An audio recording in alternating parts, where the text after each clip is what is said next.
John, a dedicated farmer, looked out at his wheat fields, feeling discouraged.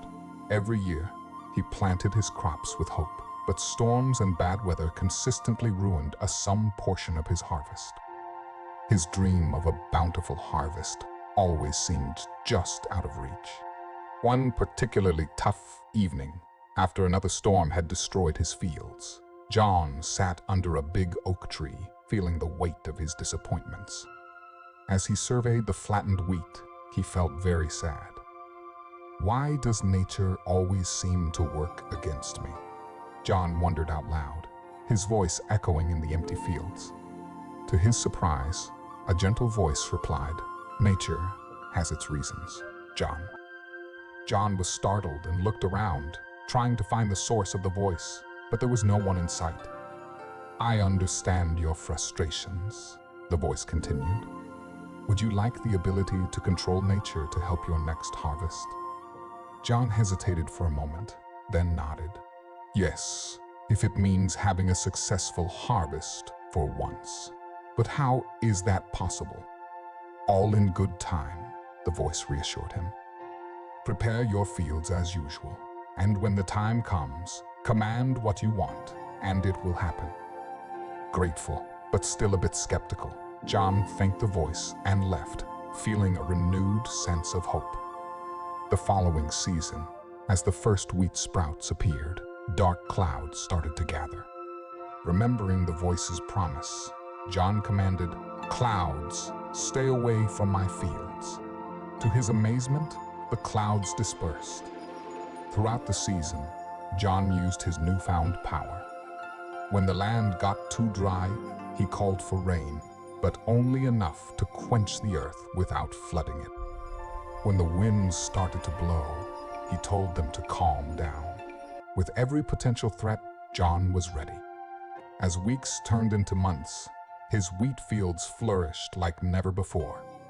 Plants grew tall and green, swaying gently in the mild breezes.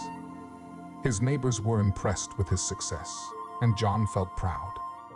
For once, he was in control. However, when it was time to harvest, John encountered an unexpected problem. As he began threshing the first wheat, he found the grains were empty. Confused, he checked another stalk and then another. Each one had hollow grains.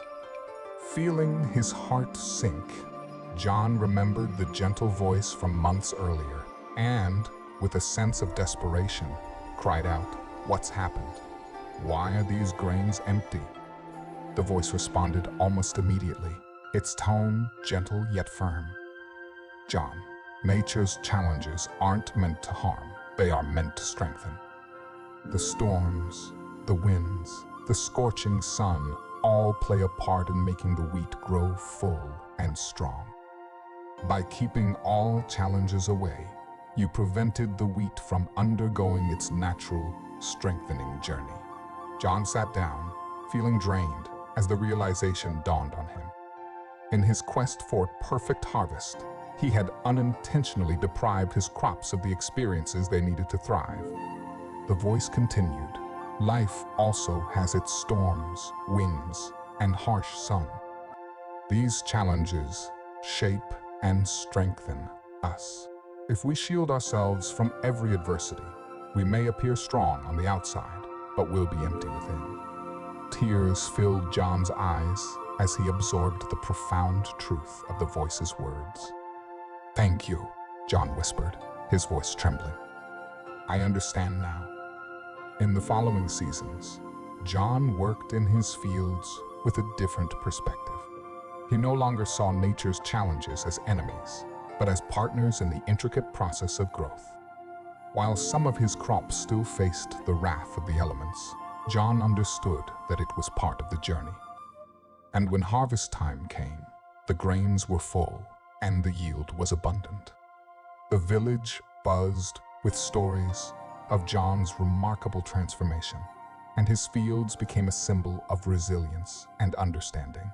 The large oak tree, where John had once sat disheartened, now became a gathering place for those seeking wisdom.